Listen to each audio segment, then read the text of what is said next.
तो हम बात करते हैं अब संस्कृत खंड की। काफी लोग विद्यार्थी होते हैं वो संस्कृत खंड नहीं कर पाते हैं, यानी जो आपका अनुवाद करने का होता है वो नहीं कर पाते हैं। तो मित्रों इस वीडियो में मैं आपको बताऊंगा पूरा जो संस्कृत खंड है यानी खंड का जो व्याकरण का है पूरा आपका कवर होगा।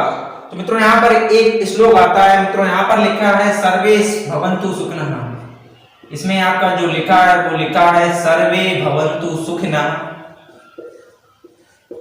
सर्वे सन्तु निरामया। ये बहुत ही इंपॉर्टेंट क्वेश्चन है, आप देखिएगा जहां कहीं भी प्रार्थना होती है वहां पर भी लिखा होता है सर्वे सन्तु निरामया सर्वे भद्राणि पश्यन्तु सर्वे भद्राणि पश्यन्तु मां कश्चित् दुःखभाग् भवेत् मां कश्चित् दुःखभाग् भवेत्।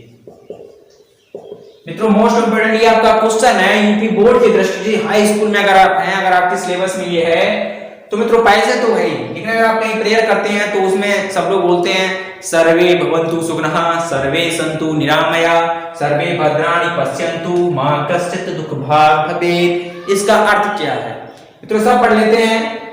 संस्कृत एक ऐसा है अर्थ का अनर्थ भी हो जाता है मित्रों। तो देखिएगा सर्वे सन्तु सर्वे भवन्तु सुखिनः यानी सभी लोग खुश रहें, सर्वे सन्तु निरामया सर्वे सभी लोग निरोगमय हो यानी निरोग हो। उसके बाद सर्वे भद्राणि पश्यन्तु मां कश्चित् दुःखभाग् भवेत्। दुख का सभी तरह से निरंतर अंत हो, इसमें यही कहा गया है सब लोग कल्याण देखें। सर्वे भद्राणि पश्यन्तु सभी लोग कल्याण देखें मां कश्चित् दुःखभाग् भवेत् सभी लोगों का जो दुख है उसके चूर चूर हो जाए, इसका उद्देश्य केवल यही है। और इसमें एक सातवां का क्वेश्चन में आएगा कंठस्थ किया हुआ एक श्लोक किए। प्रश्नोत्तर में हम आ जाते हैं। प्रश्नोत्तर में आपको जो बता रहा हूं वो प्रश्नोत्तर है आपका सातवें का में आपसे पूछा जाएगा कि अपने पाठ पुस्तक से लिखा गया कोई श्लोक कंठस्थ कीजिए। कंठस्थ मतलब जो याद हो, आपको 2 श्लोक याद करना है। बाई चांस जो आपने श्लोक याद किया है वो साला यूपी बोर्ड के पेपर में आ गया तब क्या करेंगे। अगर आपने वही छाप दी तो नंबर नहीं मिलेगा, ये तरीका जान लीजिए आप, नंबर उसके नहीं मिलेंगे। उसमें ये साफ लिखा होता है कि अपनी पाठ्य पुस्तक से लिया गया कोई श्लोक लिखिए जो इस प्रश्न पत्र में ना आया हो। ओके, तो इसके बाद देख लीजिए कुछ संस्कृत के क्वेश्चन है, उसको भी मैं आपको बताऊंगा क्योंकि आपकी तैयारी अच्छे से हो जाए। और लगभग मैं इसके 10 पेपर डाल दूंगा, फिर उसके बाद मैं मैथ के बारे में बात करूंगा। तो नहीं तो इसी के बीच में जैसा रिस्पॉन्स मिलता है आप लोगों का। इसके बाद में है वाराणसी नगरी केसा संगम स्थली अस्ति। वाराणसी नगरी केसा संगम स्थली अस्ति। इसमें हम देख लेते हैं प्रश्नोत्तर जो है आपका वो है आपका 7वें का खा। 7वें का खा आप देख लीजिए। इसमें है, इसमें आपको 2 प्रश्न करना है। इसमें आप लिख सकते हैं ज्ञानम पुत्र संभवती लिखा है शायद, हाँ संभवती यानी ज्ञान कैसे संभव है। मोस्ट इंपोर्टेंट क्वेश्चन आप भी देख लीजिए, ज्ञान कैसे प्राप्त होता है। घोड़े दौड़ जाते हैं सबके तब ज्ञान प्राप्त होता है। ज्ञान जितना आप बटोर सकते हैं बटोर लीजिए, जितना भी लाइफ टाइम है जितना बटोर लो। तो इसमें पूछा गया है ज्ञान पुत्र संभवती। यूपी बोर्ड हाई स्कूल वाले छात्र कमेंट करें कि ज्ञान कैसे संभव है और ये कौन से लेसन से आपके लिया गया है संस्कृत खंड में। दूसरा है विद्या केन वर्धते या चंद्रशेखर स्वग्राम पुत्र के मवदत। उसके बाद में मैं एक क्वेश्चन लिख देता हूं, यहां पर आपका होमवर्क है वाराणसी नगरी केसा किसान संगम स्थली अस्ति। यूपी बोर्ड हाई स्कूल वाले छात्र कमेंट बॉक्स में कमेंट करें कि इसका आंसर क्या होगा। एक मैं बता दे रहा हूं, ज्ञान पुत्र संपत्ति, ज्ञान जो है वो है अभ्यासेन। ज्ञान जो है वो बढ़ता कैसे, वो अभ्यास से बढ़ता है। इसका जो उत्तर है वो ये हो गया। अब आपको ये उत्तर बताना है कि वाराणसी नगरी केसाम संगम इसलिए अस्ति। हिंदी में हो गया कि वाराणसी जो नगरी है वो कैसी संगम स्थली है। यूपी बोर्ड हाई स्कूल वाले छात्र इसका आंसर जरूर कमेंट बॉक्स में कमेंट लिखें। अगर आता हो, नहीं आता हो तो ढूंढ के लिखें, जैसे भी लिखें। और इसके बारे में हम बात कर लेते हैं खंड का। खंड का में जब आपका व्याकरण चालू होता है तो मित्रों ठोस नंबर क्या है?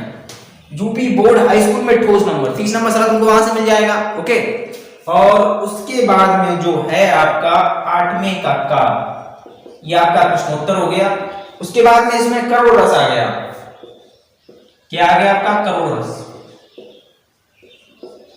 करोड़ रस बोले तो मित्रों सबसे पहले हम आपको बताएंगे कि लोग सोचते रहते हैं भौरे आ जाते हैं करोड़ रस शोक। मित्रों परिभाषा कैसे बनती है, इसको अगर हम डिवाइड करेंगे तो इसमें आएगा आपका स्थायी भाव। जो इसका स्थायी भाव है, हाई स्कूल वाले छात्र और अगर इंटर वाले छात्र भी भूले भटके ही वीडियो देख रहे हो तो वही बता दें कि करोड़ रस का स्थायी भाव क्या है। सही है, स्थायी भाव इसका हो गया सूख, बिलाप। तो मित्रों परिभाषाएं कैसी बनती है, कंफ्यूज आ जाते हैं। यूपी बोर्ड हाई स्कूल में ये नंबर पक्का होते हैं, इसे आप नोट कर लीजिए। उसमें आपके रस में पूछ देगा, उसके बाद में अलंकार में पूछ देगा, उसके बाद में सोटा एवं रोला पूछ देगा।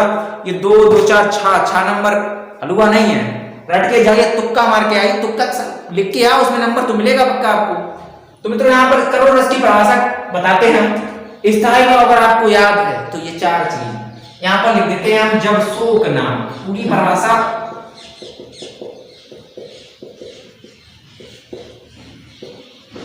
जब शोक नामक स्थायी भाव, विभाव और संचारी भाव से पुष्ट होता है। मोस्ट इंपोर्टेंट क्वेश्चन, संचारी भाव से पुष्ट होता है तो किसकी निष्पत्ति होती है? किसकी बात कर रहा हूं मैं यहां पर? करोड़ रस की निष्पत्ति लिख दीजिए आप। निष्पत्ति, आप यहां पर उत्पत्ति भी लिख सकते हैं, निष्पत्ति लिख दीजिए या आपकी उत्पत्ति लिख दीजिए। उत्पत्ति होती है। 2 नंबर पक्के हो गए आपके।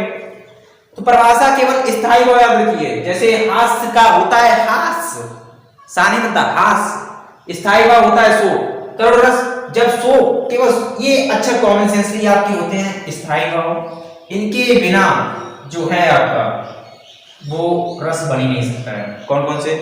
जब शोक नामक स्थायी भाव, विभाव, अनुभाव, सॉरी यहां पर अनुभाव होने को जोड़ लीजिए, विभाव, अनुभाव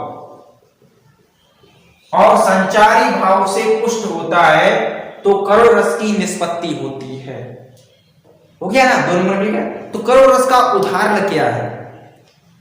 लोग याद करते हैं, ले मन आज परीक्षा तेरी। तो उदाहरण छोटा होना चाहिए, नंबर तो आपको 2 ही मिलेंगे।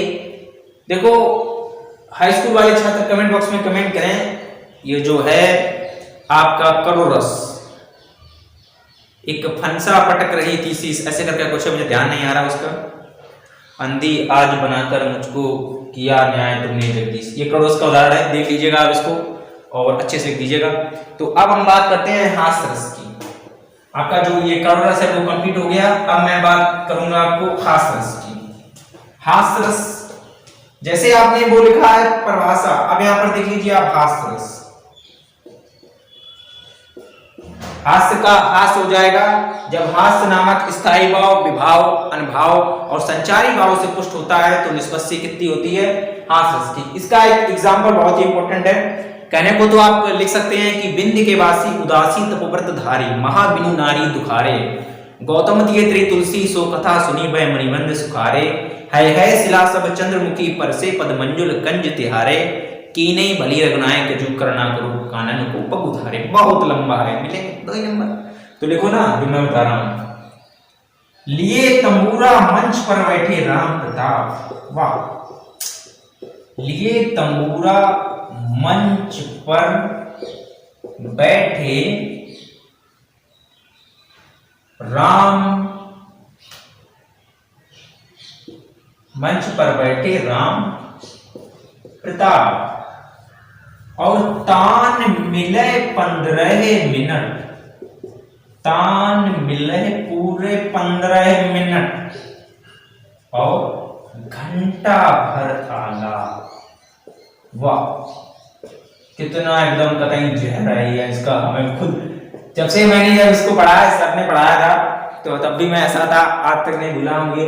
बस यहाँ पर नाम चेंज हो जाता है, कभी दोस्तों का होता है, जैसे मान लीजिए कोई अवनीश दोस्त है, तो ये तंबूरा मंच पर बैठे राम की जगह होता है अवनीश प्रताप। तान मिले 15 मिनट घंटा भर आलाप। कभी नहीं भूल सकते आप, बीजे में डाल लीजिएगा 2 नंबर। हास रस में बता चुका हूं, जब हास नामक स्थायी भाव विभाव, रस होता है चार तरीके से, 4 पार्टिकल ऑफ द रस। रस होता है ज्ञान का 4 तरीका होता है। रस बनता कैसे है? फिल्म देख के आए, गुंडा एकदम जा रहा है एकदम हीरोइन को लेकर, हीरो एकदम एंट्री मारता है, तो हम सारा सोचते हैं कभी वहां पर हम हो तो क्या करेंगे, रस आता है, और तलवार निकालो उड़ा देंगे पाकिस्तान को, पाकिस्तान उड़ा देंगे, अबे देखें कौन है। तो वो मन में उत्पन्न होता है ना रस। रस रस वो नहीं जो गन्ना वाला था, रस तो वो भी होता है, लेकिन मन में जो उत्पत्ति होती है जिस रस की किसी भी दृश्य को देखकर, तो मित्रों बात उसकी कर रहा हूं। मैंने आपसे कहा कि किसी भी रस को उत्पन्न करने के लिए जब रस बनता है तो 4 चीज बहुत इंपॉर्टेंट होती है। एक होता है विभाव, अनुभाव, व्यवचारी भाव भी कभी कभी आता है, व्यवचारी भाव, और ये होता है संचारी भाव। ये ज्यादा उतना नहीं है कि विभाव, अनुभाव और संचारी भाव मोस्ट इंपोर्टेंट नहीं है आपके। तो मित्रों यहां पर मैं बात कर रहा था कि हास्य, जब हास्य नामक स्थायी भाव विभाव, अनुभाव और संचारी भाव से पुष्ट होता है तो हास्य रस की निष्पत्ति होती है। मैं बता चुका हूं आपको, लिए तंबूरा मंच पर बैठे राम प्रताप, तान मिले 15 मिनट घंटा भर आलाप। तो मित्रों मोस्ट इंपोर्टेंट क्वेश्चन है आपका, आप अच्छे से समझिएगा इस बात को, क्योंकि विभाव अनुभाव ये पुष्ट होता है। और इसके बाद में मैं आपको रस बता चुका हूं। अब इसके बाद में जो आपको मैं कल क्लियर करूंगा, पूरा मैं आपको हाथ से बता डालूंगा, आपको झटके में एक ही वीडियो में पूरा मैं बता दूंगा। 2 नंबर आपके कतई झटके में तैयार कर दूंगा यूपी बोर्ड हाई स्कूल में, आप रोक भी नहीं पाएंगे। और खोपड़ी में एक बार डाल लीजिएगा। आपका जो रूपक और अलंकार उपमा रह गए, जितने भी अलंकार है उनको भी मैं आपको बता दूंगा। ये जो आपको टॉपिक है मैं यहाँ पर ये छोड़ नहीं रहा हूँ, इसे मैं एक वीडियो में पूरा आपको बता दूंगा, तो हैरान मत होना। अलंकार हो गया, आपके रस हो गए, और उसके बाद में आपका कोई छंद हो गया, ये आप कतई घबराइएगा मत। इसकी पूरी मैं एक अलग वीडियो बना दूंगा, इसकी भी अलग बन जाएगी, इसकी भी अलग, इसकी भी अलग, एक ही में पूरा कॉन्सेप्ट क्लियर हो जाएगा। बार बार बीच में अनसॉल्व में ये सॉल्व करने की जरूरत नहीं है, इसे एक ही बार सॉल्व कर लीजिएगा पूरा एकदम। देखो मित्रों बात मैं ये कर रहा हूँ, जगह एकदम निश्चित कर लो, हाँ हमें इतना ये करना है, कंप्लीट तो करना है। ऐसे हम लोग भागते रहेंगे अनसॉल्व में, कुछ भी कॉन्सेप्ट नहीं निकाल पाएंगे। अनसॉल्व सॉल्व करने का कॉन्सेप्ट इतना है कि हमने साला पूरा साल भर क्या किया है, समझ गए ना मेरी बात। तो ये मैं आपको बता दूंगा। और इसके बाद में जो आपका व्याकरण है हम उसे देख लेते हैं। व्याकरण में 1 नंबर का क्वेश्चन आता है, लगभग 1-1 सब नंबर के होते हैं, लेकिन 1 नंबर बटोरना इतना आसान नहीं होता है। थ्योरी में अगर कोई नंबर आपका 5 नंबर का वो दे रहा है, आपको थोड़ा बहुत ही पता है, तो आपने लगभग 2 पन्ने लिखने होते हैं, लगभग 1 पन्ना लिख दिया तो वो 2.5 या 3 नंबर आपको सब लिखने देगा। लेकिन जब 1 नंबर का क्वेश्चन है, आपने उसमें रॉन्ग कर दिया तो वो 1 नंबर भी चला जाएगा, समझिएगा। 1 नंबर के क्वेश्चन बटोरना बहुत ही बड़ी बात है। और दूसरी बात यह है, अगर आप हाई स्कूल में हैं तो आपके 1 नंबर के जो क्वेश्चन है उन्हें सॉल्व करने में बड़ी मेहनत पड़ती है और पढ़ाई भी करनी पड़ती है। तो मित्रों अब मैं आपको बताऊंगा कि व्याकरण खंड आपका मैं बता रहा था, और उसमें भी मैं आपको कुछ जैसे समस्या उन लोगों के पास आती है कि उन्हें पता नहीं होता है प्रत्यय के बारे में, तो ये वीडियो उनके लिए ही है। और यूपी बोर्ड में जो अनसॉल्व सॉल्व कर रहे हैं, यूपी बोर्ड की हिंदी की अनसॉल्व बहुत कम लोग सॉल्व करते हैं, लेकिन मेरा हिंदी की अनसॉल्व सॉल्व कराने का ये उद्देश्य है। लगभग इसके 5-10 प्रैक्टिस सेट आपके ऊपर होंगे, और आपने कैसे तैयारी की है वो आप सब जान लीजिएगा। मित्रों उद्देश्य केवल यही है कि आप समझ सकें कि आप क्या कर रहे हैं। तो मित्रों मैं यहाँ पर बात कर रहा था व्याकरण के बारे में, तो इसमें दिया गया उपसर्गों को, एक शब्द आया उपसर्ग। मित्रों उपसर्ग वे शब्द होते हैं जो उसके शब्द के पीछे जुड़ते हैं। यहां पर आपके दिए गए हैं आ, अन, तीसरा है आपका अधि, जो आपका चौथा है वो है उप, और जो आपका ये हो गया चौथा निर, और उसके बाद में हो गया परी। तो मित्रों यहाँ पर मैं बता देना चाहता हूं आपको, जो आपका ये है, इसमें देखो आपका हो गया उपसर्ग, जो शब्द पीछे जुड़ते हैं और अर्थ चेंज हो जाता है। जैसे आ शब्द दिया, इसमें अगर हम अमित जोड़ दें और इसमें अगर हम जोड़ दें अटल, तो मित्रों ये आ था, ये ना आ था, ये तुमने पीछे जोड़ दिया, नया शब्द बन गया। मतलब शब्द जो बने, जो चलता हो गया, नहीं कि ये हो गया आ, एक डंडा जोड़ दिया ऐसा हो गया, तो ये मित्रों नहीं चलेगा। शब्द उसका आम भी बना सकते हैं आप, अटल हो सकता है। उसके बाद में अन का देख लीजिए आप, यहां पर हो जाएगा अनमोल, अनमोल। ओके, दो पद करने होते हैं, लेकिन यहां पर मैं आपको सब बता दूंगा। यहां पर हो जाएगा अधिकार, अधिकार। ओके, इसके बाद में हो जाएगा उपकार, उपवास। इसके बाद में हो जाएगा निराकरण। उसके बाद में हो जाएगा परिवार। ये आपका जो है, ये आपका होमवर्क है। कमेंट बॉक्स में कमेंट करें कि इसका उपसर्ग क्या होगा। हाई स्कूल वाले छात्र कमेंट बॉक्स में कमेंट करें कि निर और परी का जो उपसर्ग है वो क्या होगा। इसके बाद में हम लोग देख लेते हैं प्रत्यय, कि प्रत्यय क्या होता है। प्रत्यय मित्रों जो होता है वो बहुत, ये देखो, ये बहुत ही सरल चीजें हैं, आपको यही नहीं पता होगा। जब आप यूपी बोर्ड हाई स्कूल में आ गए हैं, जब छोटी से छोटी गलती करेंगे, भाई हमारी जो परसेंटेज है उसका कारण बनेगा लो, हाई नहीं जाएगी, लो जाएगी, दिमाग मत लगाना। हाँ, तो इसके बाद में जो आपका है वो हम देख लेते हैं कि दो प्रत्यय, दो प्रत्यय, प्रत्यय क्या है। मैं आपको उपसर्ग बता चुका हूं, जो पीछे जुड़ते हैं, शब्द बनाते हैं। प्रत्यय क्या होता है, प्रत्यय आगे जुड़ते हैं, जो जुड़ते हैं आगे उन्हें कहते हैं प्रत्यय, और जो जुड़ते हैं पीछे उन्हें कहते हैं क्या, उपसर्ग। कंफ्यूज कतई मत होना। जो शब्द दिए जाते हैं उनके आगे जो अक्षर जोड़े जाते हैं उन्हें हम प्रत्यय बोलते हैं। जो शब्द दिए जाते हैं उनका जब अर्थ बनाते हैं, जो अक्षर पीछे जोड़ते हैं, उसे कहते हैं उपसर्ग। तो क्लियर है ये। अगर कोई भी डाउट हो तो कमेंट बॉक्स में कमेंट करें, हाई स्कूल वाले छात्र। और कोई भी अगर आपके पास ऐसा अगर एक उपसर्ग और प्रत्यय हो जो आपको मिल नहीं आ रहा हो, यहाँ पे जो समझ में ना आ रहा हो, तो कमेंट बॉक्स में जरूर कमेंट करें। और मैं आपको बताऊंगा प्रत्यय, प्रत्यय के बारे में बता रहा था। तो यहाँ पर कुछ आपके प्रत्यय दिए गए हैं, जैसे पन, ये आपके हैं प्रत्यय, पन दिया गया है। उसके बाद में हट दिया गया है, पहला हो गया, ये आपका दूसरा हो गया, और हट के बाद आपका आ जाएगा वट, ये चौथा जो आ गया। वट के बाद में त्वा, बहुत इंपॉर्टेंट है। उसके बाद में ता, ता लिखना है, ता, यहां पर मैं बता रहा हूं आपको। मित्रों यहां हम बताते हैं आपको, जैसे पन दिया गया है, बन का बचपन, एक बचपन हो गया, अक्षर आगे जोड़ना है, आगे जोड़ना है, ओके, पीछे नहीं, पीछे दिया गया है। लड़कपन, ओके, क्लियर हो गया ना। हमने जो पन है आगे अक्षर जोड़ना है उसे बोलते हैं प्रत्यय, जो पीछे अक्षर जोड़ा जाता है उसे बोलते हैं उपसर्ग। तो यहाँ पर पन है, ये लास्ट में ले जाना है, ये है हट, तो यहाँ पर हो जाता है हट नहीं, सॉरी, हाँ ठीक है, यहाँ पर हो जाएगा आपका जो आपका इसमें दिया गया है लड़खड़ाहट। यहां पर आप लिखिएगा लड़खड़ाहट, लड़खड़ाहट, ये आपका हट हो गया, देखो, ओके, पीछे अक्षर जोड़ना है, लड़खड़ाहट। उसके बाद में मिलावट भी इसमें हो जाएगा, इसमें मिलावट हो जाएगा, और इसमें जो हो जाएगा आपका हो जाएगा मिलावट, और जो इसमें हो जाएगा आपका हो जाएगा तत्व। और यहां पर आप जोड़ सकते हैं पिता, माता, ओके। तो यहां पर आपका यहाँ पर ममत्व भी हो सकता है, यहाँ पर ममत्व, ये बहुत ही इंपॉर्टेंट क्वेश्चन है, तत्व और यहाँ पर ममत्व, ममत्व के बाद क्लियर कर लूं, ये इसमें भी नहीं है, हाँ ममत्व है। और यहाँ पर आप मानवता कर सकते हैं, मानवता। तो यूपी बोर्ड हाई स्कूल वाले छात्र एक बार फिर देख लें, जो शब्द के पीछे जुड़ते हुए हैं उन्हें कहते हैं उपसर्ग, और जो शब्द के आगे जुड़ते हैं उन्हें बोलते हैं प्रत्यय।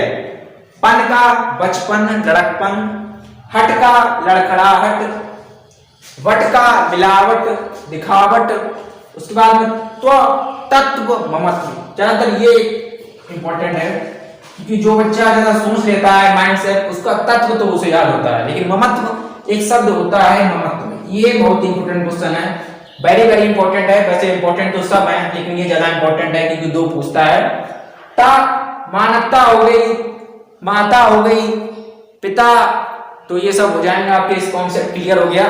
इसके बारे में जो आपके बाद में आता है वो मित्रों होता है आपका समास विग्रह। आप जान लीजिएगा कि समास विग्रह क्या होते हैं, समास क्या कैसा क्या होता है। तो मित्रों ये भी बहुत ही इंपॉर्टेंट है समास। आज आपके एक पूरे अनसॉल्व का पेपर खत्म करना है तो मैं आपको खत्म कर दूंगा। समास, समास क्या होते हैं? समास मित्रों होता है युग्म या जोड़ा। समास विग्रह मतलब कई पार्टिसिपल में इसको व्यक्त किया गया है, जैसे अव्ययी समास, कर्मधारय समास, द्विगु समास, द्वंद्व समास, बहुव्रीहि समास।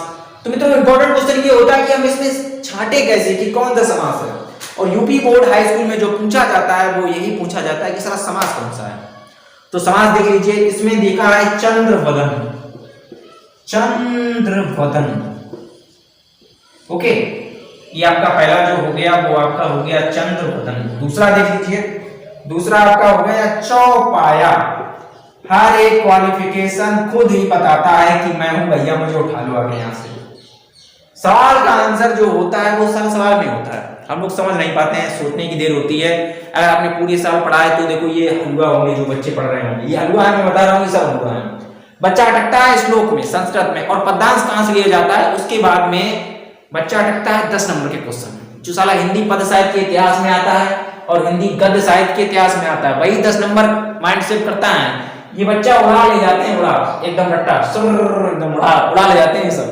हाँ बता रहा हूं मैं आपको। तो यहाँ पर है देश विदेश, तीसरा जो है आपका देश विदेश, लेकिन मैं पढ़ा रहा हूं आपको तो आप समझिएगा, क्योंकि मेहनत बेकार नहीं जाती है और कोशिश करने वालों की कभी हार नहीं होती है। चौथा है आपका Chakradhar. UP board high school वाले छात्र कमेंट बॉक्स में जरूर कमेंट करें और क्लास को ज्यादा से ज्यादा शेयर करें, क्योंकि आपके यूट्यूब चैनल पर ऑनलाइन क्लास बहुत जल्दी ही आएगी। और उसके बाद में जो आपके ये वीडियो प्राप्त हो रहे हैं, ये क्लास को ज्यादा से ज्यादा शेयर करें, क्योंकि अनसॉल्व आपके यूट्यूब चैनल पे ही मिलेगी आपको। जो बच्चे हाई स्कूल की तैयारी कर रहे हैं और वो कमेंट बॉक्स में कमेंट करें, ज्यादा से ज्यादा मुझे सपोर्ट करो और क्लास को शेयर करो। तो यहाँ पर हम देख लेते हैं कि देखो ये चंद्रवदन है, चंद्रवदन का हो गया चंद्र के समान मुख। चंद्रवदन का जो मतलब हो गया वो आपका हो गया चंद्र के समान। चंद्र बोले तो चंद्रमा हो गया, ओके, चंद्र के समान मुख, ओके। यहां पर देख लें चंद्रवदन ही था कि और कुछ था, यहां पर चंद्रवदन था। चंद्रवदन का अर्थ है चंद्र के समान मुख। तो मित्रों ये कौन सा समास है जिसमें जो होता है कर्ता प्रधानता उसमें दी जाती है, मुख के समान माना गया है। तो मित्रों ये आपका कर्मधारय समास हो गया। कौन सा समास हो गया? कर्मधारय समास। उसके बाद में आपका आया चौपाया, जिसमें समूह बनता है। चौपाया मतलब 4 पायों का समूह। देख लीजिए इसमें ये भी होगा 4 पायों का समूह, जिसमें समूह बन जाए वो और कुछ नहीं, वो होता है द्विगु समास। फिर देश विदेश, सबसे इंपॉर्टेंट, जिसमें बीच में हंसी आ सही लग जाए। आप देखना इसमें लिखा है देश विदेश, देश विदेश। ये समास अपनी ही प्रधानता खुद बताता है, जिसमें ये आपको डंडा मिल जाए ना, ये ऐसा ऐसा वाला, हाँ कपड़े डाल लीजिएगा, ये कुछ नहीं होता है, ये होता है मित्रों द्वंद्व समास। ये होता है आपका, ये हो जाएगा मित्रों द्वंद्व समास, सॉरी द्वंद्व, यहां पर विभाग है, हाँ द्वंद्व समास। इसके बाद में चक्रधर, कर्ता प्रधानता देता है जिसके पास होता है। चक्रधर यानी चक्र है जिसके हाथ में, चक्रधर, चक्रधर, हाँ चक्र धारण करता है यानी श्री कृष्ण। चक्रधर यानी चक्र धारण कौन करते हैं? भगवान श्री कृष्ण। ये आपका जो हो जाएगा वो जाएगा मित्रों बहुव्रीहि समास। ये वाह है बहुव्रीहि समास। ज्यादा चीजें मत भाव, समझ गए? यहाँ पढ़ाई करो अच्छे से। तो यहाँ पर मैं आपको बता देना चाहता हूँ समास युग्म या जोड़ा चंद्रवदन होता है, चंद्र के समान मुख वाला। ये जो समास हो गया वो हो गया कर्मधारय समास। उसके बाद में चौपाया जिसमें समूह बन जाए, मोस्ट इंपोर्टेंट जिसमें समूह बन जाए, जिसमें आ जाएगा चौराहा, 4 राहों का समूह, त्रिराहा, 3 राहों का समूह, चौपाया, पायों का समूह, द्विगु समास, देश विदेश जिसमें है ये आ जाए डंडा और लग जाए, देश और विदेश उसे बोलते हैं द्वंद्व समास, चक्रधर जिसमें प्रधानता दी जाती है, जैसे चक्रपाणी, चक्र है जिसके हाथ में अर्थात भगवान श्री कृष्ण, ये हो जाएगा आपका खुफरी समास। इसमें आपको मैं बताता हूं तो लंबोदर, लंबोदर है लंबा है, उदर, उदर अर्थात मुख, मुख सूंड बोल सकते हैं, वो हो गया श्री गणेश। इसके बाद में आप देख लीजिएगा कि इसमें आप दशानन, दस है आनंद, आनंद मतलब मुख, 10 जिसके सर है वो कौन था, रावण। तो मित्रों हंसिएगा मत ज्यादा, रावण का नाम आ गया। तो इसके बाद में आपके जो इसमें कवर कराऊंगा क्या तत्सम है वो आप देख लीजिएगा, अगली वीडियो में मैं सॉल्व कराऊंगा। और इसके बाद में मैं आपको जो बता चुका हूं धातु दंड लकार, ये मैं छोटे भाई क्वेश्चन बता दूंगा, ज्यादा दिमाग मत लगाना इसमें। तो उसके बाद में आपके निबंध भी आते हैं, निबंध किस प्रकार लिखा जाता है वो भी मैं अगली वीडियो में डिस्कस करूंगा। तो मित्रों सपोर्ट करें, ज्यादा से ज्यादा क्लास को शेयर करें और मुझे सपोर्ट करें। तब तक के लिए यूपी बोर्ड, हाई स्कूल और इंटरमीडिएट में कोई भी समस्या हो तो कमेंट बॉक्स में कमेंट करना ना भूलें।